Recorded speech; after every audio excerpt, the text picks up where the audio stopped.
Bismillah ar-Rahman ar-Rahim.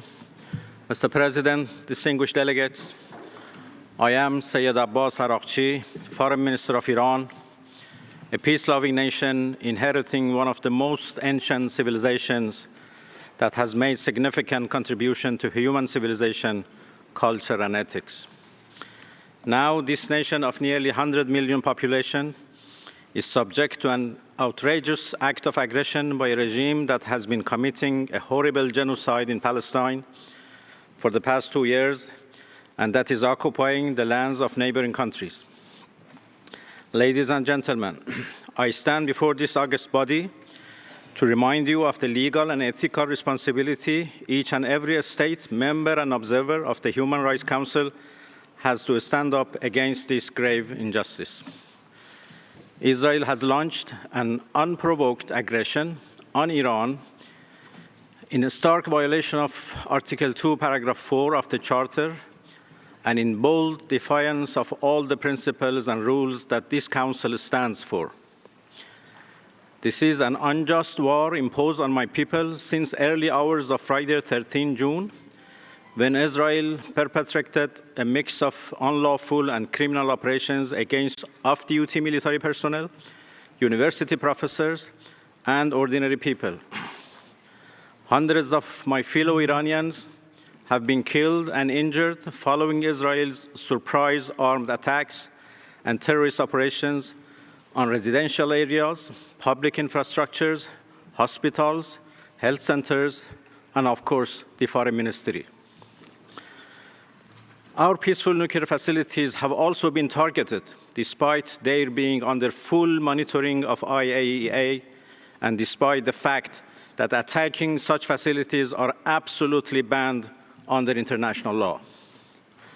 Israeli attacks on nuclear facilities are grave war crimes, given also the danger of environmental and health catastrophe as the result of radiological leakage. Mr. President, Iran, a founding member of the United Nations system, rightfully expects each and every one of you to stand for justice, rule of law, and basic tenets of humanity and ethics. Iran is under a merciless act of aggression. This is crystal clear fact, must not be allowed to be twisted upside down by Israel and its backers. Israel's aggression on Iran cannot and must not be justified by any legal or moral standards. Any justification for this unjust and criminal war would be tantamount to complicity. Iran is defending itself against the barbaric aggression. We are entitled, tasked, and determined to defend our territorial integrity, national sovereignty, and security with all force. This is our inherent right, as also clearly recognized under Article 51 of Charter.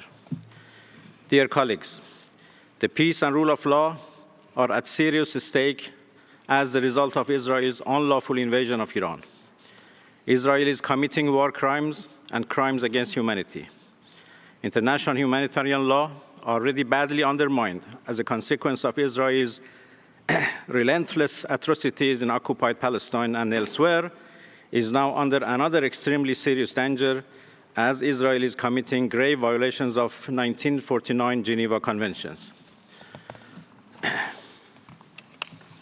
Mr. President, Switzerland is the custodian of Geneva Conventions and protocols on IHL and has an important responsibility in this regard. Indeed, every state party to 1949 Convention shall shoulder their responsibility under these conventions, in particular, Common Articles 1 and 3 of these conventions.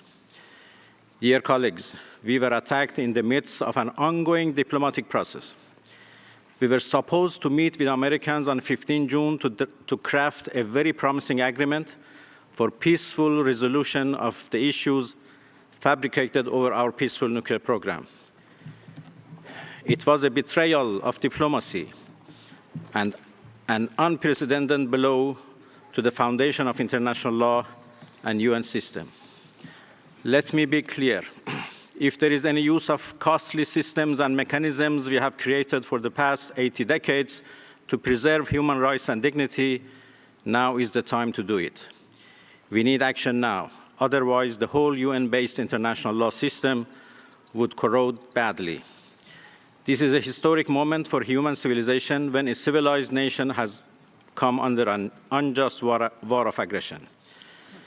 The world, every state, every UN mechanism and body has to be alarmed and has to act now to stop the aggressor, to end impunity, and to hold the criminals accountable for their unending atrocities and crimes in our region. This is a call from someone who has allocated his whole life to dialogue and diplomacy, but who also is a veteran of an imposed war by Saddam regime and knows how to defend his beloved motherland. Thank you so much.